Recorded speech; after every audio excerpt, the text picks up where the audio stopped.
नमस्कार, मैं हूं आपके साथ नम्रता शर्मा। देखिए, बाहर तो बदमाशों का खौफ देखने को मिलता ही है, लेकिन जब वो जेल के अंदर चले जाते हैं तो अमूमन ये उम्मीद की जाती है कि अब थोड़ा सा इनके दिमाग पर असर पड़ेगा और जितने भी ये सक्रिय थे बाहर, अब ये उस तरीके से सक्रिय नहीं रह पाएंगे। लेकिन पश्चिमी उत्तर प्रदेश की तस्वीर कुछ और बयां करती है। यहां पर ऐसे कई सारे अपराधी हैं जो हत्या, डकैती, लूटपाट के केस में अंदर हैं, जेल के अंदर हैं, लेकिन जेल के अंदर से ही बाहर भी इनका पूरा नेटवर्क चल रहा है। और सबसे ज्यादा हैरानी की बात यह है कि पुलिस प्रशासन की कड़ी नजर होने के बाद भी ये अपराधी जेल में रहते हुए ही तमाम तरह की गतिविधियों को अंजाम दे रहे हैं और जेल के अंदर बैठे बैठे ही ये करोड़पति बन गए हैं। जी हां, ऐसे 17 बदमाश हैं फिलहाल तो जिनकी सूची तैयार की गई है, जो जेल में रहते हुए ही करोड़पति बन गए हैं। इन शातिरों के जितने भी गिरोह हैं वो बाहर बहुत सक्रिय हैं और इनकी निशानदेही पर ही इनकी जो ये लोग गाइड करते हैं बाहर, जो इनका गिरोह सक्रिय है और इनकी निशानदेही पर बाहर जितने भी क्राइम होते हैं,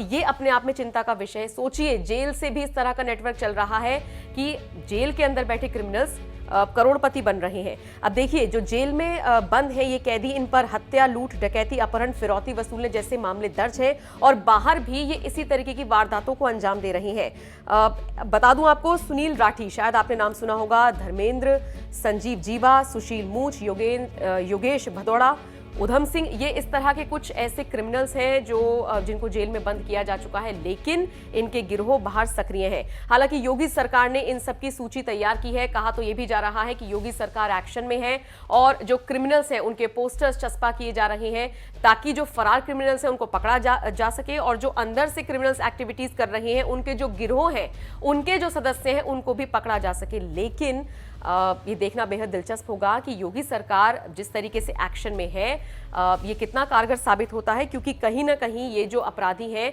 ये एक तरीके से चुनौती दे रहे हैं। अब देखिए, मार्च 2017 में योगी सरकार बनी थी और उसके बाद बहुत सारे बदलाव उत्तर प्रदेश में देखे गए हैं। जमीनी स्तर पर उतरकर बहुत सारी ऐसी चीजें हैं जिनको जो पुरानी सरकारें थी उनके राज में नहीं देखा गया था। लेकिन क्राइम के मामले में अभी भी थोड़ा सा इसलिए कहना सही नहीं होगा क्योंकि बहुत सारे मामले अभी भी सामने आ रहे हैं। अब देखिए, अकेले अगर मेरठ जोन की बात करें तो यहां पर 75 बदमाश योगी सरकार ने सत्ता में आते ही ढेर किए थे। इसके अलावा 1730 ऐसे बदमाश थे जिनके पैरों में गोली लगने की बात सामने आई थी, जबकि 5000 से ज्यादा बदमाश ऐसे थे जिनको गिरफ्तार किया था। लेकिन अभी भी इन बदमाशों ने पुलिस प्रशासन की मुश्किलें बढ़ाई हुई हैं और सबसे ज्यादा चिंता का विषय यही है कि जेल के अंदर से बैठकर ये लोग अपनी गतिविधियों को अंजाम दे रहे हैं। बहरहाल, इसमें भी कोई शक नहीं है कि योगी सरकार एक्शन में है। देखना होगा आने वाले दिनों में इन क्रिमिनल्स के खिलाफ क्या कुछ एक्टिविटीज, क्या कुछ सख्त कार्रवाई